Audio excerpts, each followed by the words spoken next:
Friends, today we are going to talk about the pharmacology of glaucoma. So, what should you learn or what you are expected to know in this lecture? What is glaucoma, of course? What are the drugs used in glaucoma or the classification and the mechanism and adverse effects of anti-glaucoma drugs? Okay. So, what is glaucoma?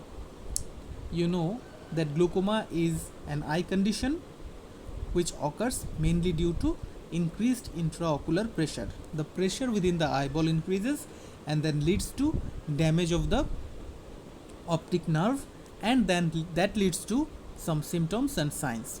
Okay. Now, the main cause is increased intraocular pressure, that is more than 21 millimeter of mercury, that can occur at any age, but this is mainly a disease of the old age, so 70s and 80s. And glaucoma can lead to loss of vision if it's not diagnosed and treated early, right? What are the risk factors for glaucoma? You can see that increased intraocular pressure, positive family history, African American heritage, myopia, diabetes, hypertension, etc. Now come to the clinical features. Look, the clinical features will not be visible until the disease is severe, or the disease has progressed to a certain point. So, this may remain asymptomatic for many years, and the diagnosis is often incidental. Suppose you have gone to the ophthalmologist for a different eye condition, and incidentally you are diagnosed with glaucoma. And when the symptoms and signs appear, what these may be, this can be progressive loss of peripheral vision, blurred vision, seeing rainbow colored circles around bright lights. Okay, I'm not getting into the details of these. I'm not going to explain all these clinical features because you will learn those things in ophthalmology. So in case of acute glaucoma, there may be intense eye pain, nausea, vomiting, red eye, headache, tenderness around the eyes, seeing rings and lights, blurred vision, etc. Now, you have to remember one thing here, that any type of glaucoma can lead to blindness. So this is a grave complication. Any type of glaucoma can lead to blindness if left untreated for long. That's why we are emphasizing on the treatment of glaucoma. Okay. Now come to the pathophysiology. Why glaucoma occurs? Okay. So one thing we have mentioned, that there is increased intraocular pressure. So why intraocular pressure increases? Okay. You can see this picture here. So this is a section of the eyeball, and you can see this is the anterior part, this is the anterior part, and this is the posterior part of the eyeball. In the anterior part there is aqueous humor, and the posterior part there is vitreous humor. Now what happens in glaucoma, the amount of aqueous humor here in anterior part increases, and that leads to increase in the pressure within the eyeball. Okay, so there is development of glaucoma. Now, how this pressure increases, how aqueous humor formation or how aqueous humor leads to increased intraocular pressure. Now here is a balance between aqueous humor production and aqueous humor drainage. This is ciliary epithelium. Okay, this is ciliary body. From the epithelium of ciliary body, there is ciliary epithelium. Aqueous humor is secreted into the posterior chamber. This is the posterior chamber, which is located between the lens and iris. Okay, the lens and iris. This is the posterior chamber, and aqueous humor is secreted into the posterior chamber, and that comes through the pupil into the anterior chamber. This is the anterior chamber, and anterior chamber is located between the iris and the cornea. Okay, and then this aqueous humor then drains through the angle of iris and cornea. So this is the angle. Through this angle it passes to the trabecular meshwork. This is the trabecular meshwork. Through the trabecular meshwork it drains into the canal of Schlemm, and canal of Schlemm is a small vein which ultimately drains into the ophthalmic vein. So there should be a balance between aqueous humor production and aqueous humor drainage. When this balance is lost, aqueous humor cannot drain efficiently, then the amount of aqueous humor here increases, which leads to increased pressure within the eyeball, and that leads to glaucoma. Okay, so this is the basic pathophysiology. Now, what are the types of glaucoma? The ophthalmologists have classified glaucoma into types like primary, secondary, etc. But we will not discuss all of these classification because these are not important in pharmacology. Let's talk about the broad classes: open angle glaucoma and narrow angle glaucoma. Okay, so what is open angle glaucoma and what is narrow angle glaucoma? Let's see here. So this is the iridocorneal angle. Okay, now in some cases, for some reason, whatever the reason is, this angle becomes narrow like this. Okay, like this. If the angle becomes narrow, then it becomes difficult for aqueous humor to drain into the canal of Schlemm through this narrow angle, narrow iridocorneal angle. This is called narrow angle glaucoma. And in the other cases, this angle remains the same, it remains open. Okay, but the pathology is here in the trabecular meshwork. Maybe the trabecular meshwork gets hardened due to aging, due to advanced age. Okay, or maybe there is some block due to infection or hemorrhage. Okay, or due to exudates. Whatever the thing is, this angle is open and the pathology is here in the trabecular meshwork. This is called open angle glaucoma. Okay, so let's see. Open angle glaucoma is the most common form of the disease, and narrow angle glaucoma is an uncommon type. This is a rare type of disease, and narrow angle glaucoma can be acute or can be chronic. But if this is acute, that means the angle becomes narrow suddenly and it becomes suddenly blocked, and it can raise the pressure inside the eye very quickly, and it is a medical emergency. So we have to treat this condition very rapidly. You can see this thing, diagnosis, if you are interested, but I'm not getting into this. Let's look at the treatment. How will you treat this patient or a patient with glaucoma? So let's remember one thing, that it's not possible to reverse any loss of vision that occurred before glaucoma was diagnosed, but treatment can help stop your vision getting worse. What does it mean? It means you cannot cure glaucoma, you cannot reverse the loss of vision which has occurred before diagnosis, but you can just stop the progression of the disease.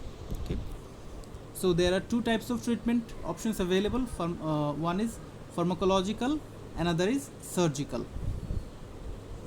And the pharmacological treatment aims at reducing intraocular pressure. There are various drugs available for this.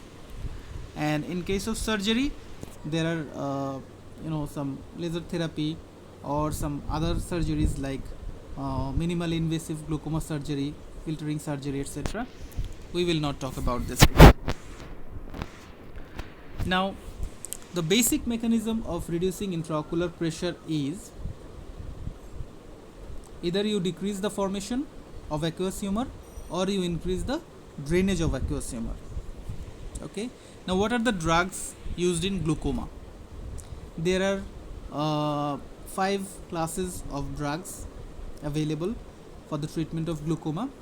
Let's discuss these drugs according to their popularity, according to their use, frequency of use. Okay.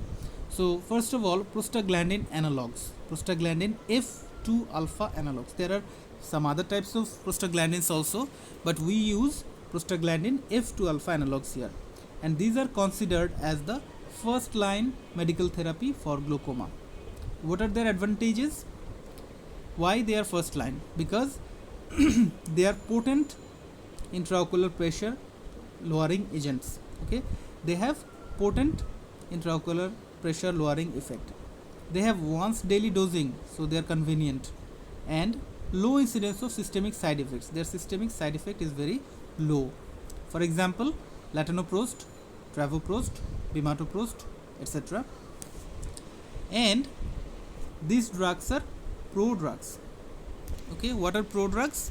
We have discussed this earlier, so you should know. Now, the mechanism of action of prostaglandin analogs. The prostaglandin analogs act by increasing the aqueous outflow.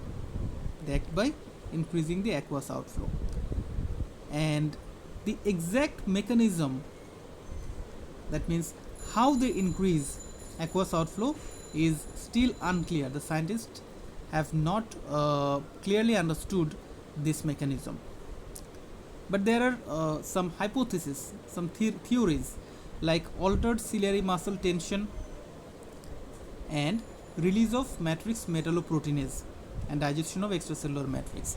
Let's see the picture, then you will be clear about this. What does it mean? So this is the ciliary body. Okay. This is the ciliary body, and here are ciliary muscles, and the ciliary muscle tone is increased, therefore that leads to contraction of this ciliary muscle. There is ciliary muscle contraction, so that leads to pull of this ciliary body. What I mean, this is the, if this is the angle, and there is contraction of this structure, okay, this ciliary body, there is contraction. So if it contracts, it will pull backwards. Okay, so this will pull backwards, and that will open the angle more. The angle will be more open. Okay, so there will be more drainage. And another theory is that release matrix metalloproteinases, one type of enzyme which leads to destruction of the extracellular matrix here, and if this extracellular matrix are destroyed, this structure becomes more open, and that leads to increased drainage. So these are the proposed theories. Yeah. Now let's come to their pharmacokinetics. These drugs are used topically as eye drops. Starts its action within 3 to 4 hours and lasts for 24 hours. Therefore, we use these drugs once daily. Okay.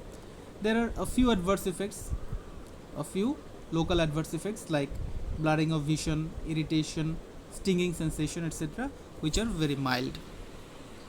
Now come to the beta receptor antagonists. These drugs are currently the next most common topical medical treatment after prostaglandin analogs. For example, timolol, levobunolol, metoprolol, etc. And these drugs are non-selective beta blockers. Now, why non-selective beta blockers, not beta 1 selective? because reduction of intraocular pressure is the action of beta 2 receptors. Therefore, if you use selective beta 1 blockers, that will not be as effective as the non-selective beta blockers. Their mechanism of action, they actually reduce the aqueous humor secretion. Okay, now how do they reduce aqueous humor secretion? Still, this is not known. So there are two proposed hypotheses. What are these hypotheses? Beta blockage in the ciliary epithelium leads to decreased adrenergic activity, that leads to decreased secretion and decreased intraocular pressure, and beta blockage decreases the ocular blood flow. Okay, so there is decreased ultrafiltration and then leads to decreased aqueous production, which ultimately leads to decreased intraocular pressure.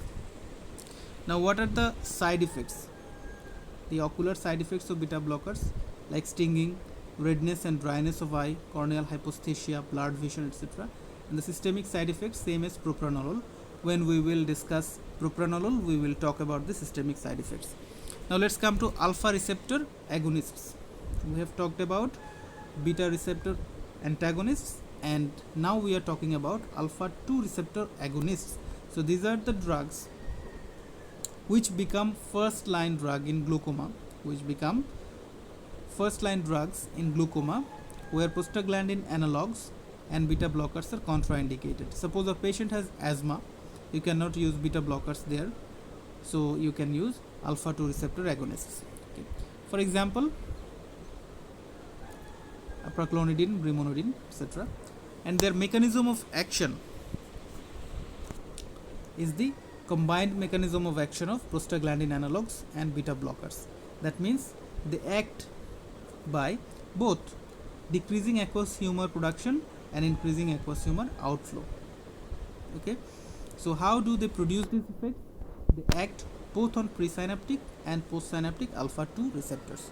We know that presynaptic alpha 2 receptors are autoreceptors, and postsynaptic alpha 2 receptors are normal receptors.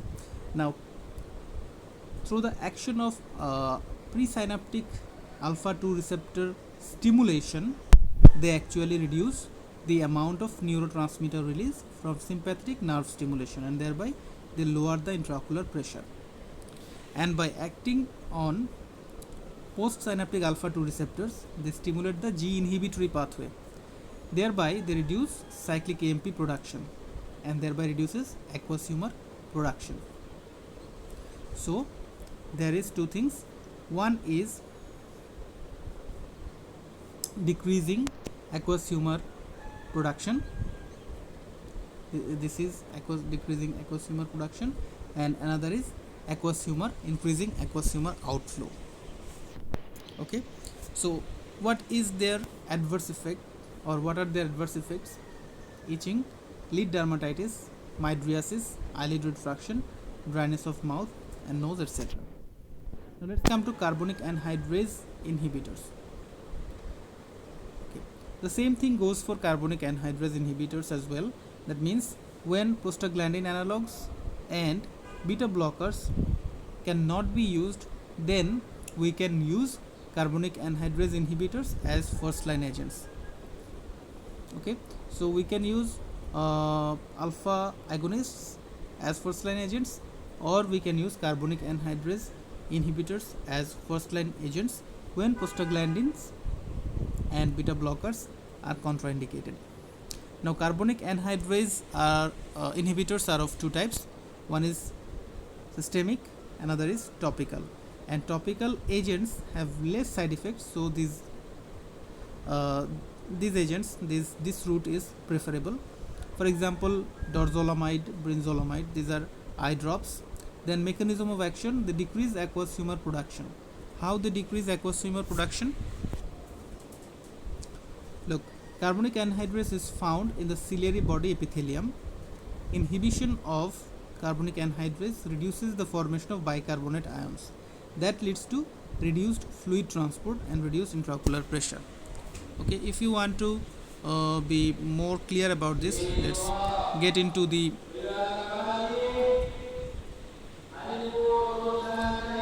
this picture. so that we can see here this thing clearly. Okay, so aqueous humor is produced from secreted from here, the ciliary body epithelium. So actually here is blood vessels. Okay, so from the blood vessel ions come here in the ciliary body epithelium, and from the ciliary body epithelium the ions are secreted like sodium ion, okay, chloride and bicarb. So these are secreted here in the posterior chamber, and from these blood vessels water follows these ions and come here, and there is formation of aqueous humor. Now for the production of bicarbonate, carbonic anhydrase enzyme is needed. So if you block this carbonic anhydrase enzyme, this bicarbonate enzyme cannot be synthesized. Okay, so if bicarbonate ion is not synthesized, then less water will follow these ions.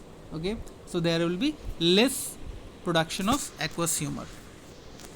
Okay, so let's come back. Now what are their adverse effects? The topical, if you use this drug topically, then that can cause ocular stinging, burning, itching, corneal edema, bitter taste, etc. Now come to the last group, which is cholinergic drugs. These drugs are less commonly used because of their numerous side effects and inconvenient dosing. For example, pilocarpine and carbachol, which act directly by acting on the receptors, and ecothiophat, which act indirectly, which act on the acetylcholine esterase enzyme. What are their mechanism of action? They act by increasing aqueous outflow. How do they increase the aqueous outflow? By muscarinic induced contraction of the ciliary muscle. There is contraction of ciliary muscle which facilitates aqueous outflow, and there is reduction of intraocular pressure. They have some adverse effects like drug induced myopia, headache, etc.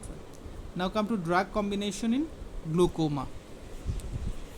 What are the drug combinations possible? So first of all, start with a single topical drug, either with a prostaglandin analog or a beta blocker. You can start your treatment. So start with a single topical drug. If the pressure is not reduced to the expected level, then you add another topical agent.